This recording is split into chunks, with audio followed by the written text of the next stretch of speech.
Hey guys, welcome back to the El Classo. This lecture, we're going to get a little more in depth with Twitter. We went over it a little bit in the last lectures, but we just kind of blazed through it. So in the past, we covered how there are a lot of ways of finding people who are complaining about the problem you solve, and Twitter was just merely one of those ways of finding complainy people. But outside of people just complaining about their lives, which might just sum up human existence, Twitter is still a goldmine for a lot of things business. You see, Twitter is just a beehive of people that are talking about pretty much anything. Unlike Facebook, you can see and join the conversations of literally anyone on it. There are pretty much no restrictions in that regard, unless you're stalking someone and they block you. And as I like to point out, there are roughly 300 million people that use it monthly.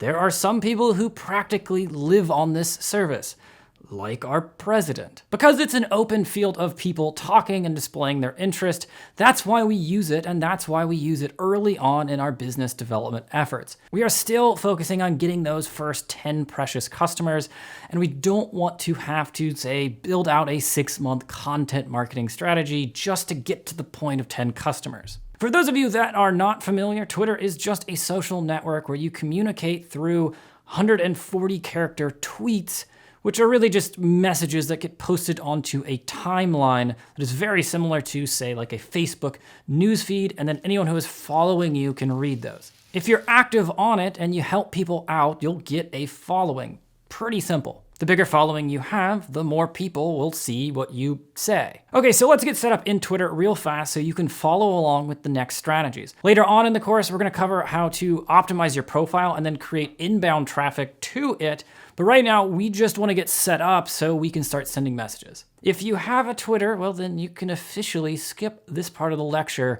Just press the skip button, see you next lecture. All right, so go to twitter.com, click sign up in the top right. Now, don't be distracted by the news updates about whatever the Kardashians do. I'll satisfy your curiosity and tell you, well, they do nothing on camera for a living. After you hit sign up, fill out your details and just move on. Yes, let Twitter tailor their experience for you. None of that really matters. You do not actually have to add your phone, so just skip it to save time. You can go back and do it later.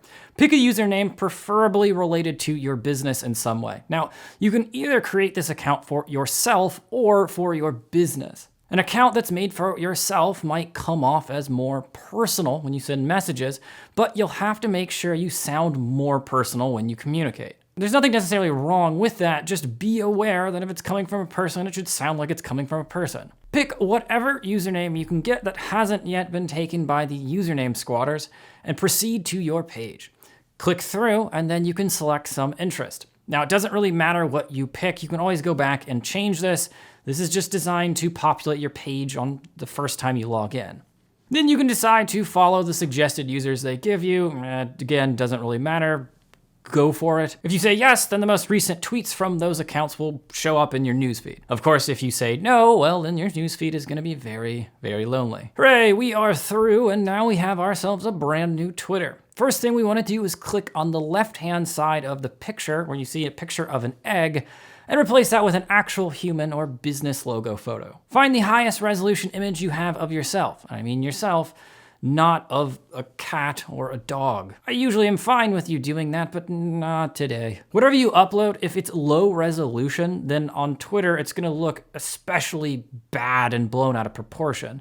Now, once you have that image up, click on your name and then click Edit Profile. Now here, we just wanna make sure we have some information about us. If it's for you as a person, write what the meaning of life is and make sure not to get it wrong. After that, just add a sentence about what you're working on with a link to your business, product, or project. That's really it. We just don't want this to be blank. Okay, hooray again. Now you are on Twitter and you can participate in the next lectures of manually mining some good old-fashioned customers. You can, if you want to, add a cover photo by clicking at the top of the profile in that rectangle. But again, that's really up to you. If you've ever used a service called canva.com, which we'll use throughout this course, you can actually use them to borrow a template for that cover photo. Really, it'll take you 5 minutes. Either way, not a big deal. I will see you guys in the next lecture.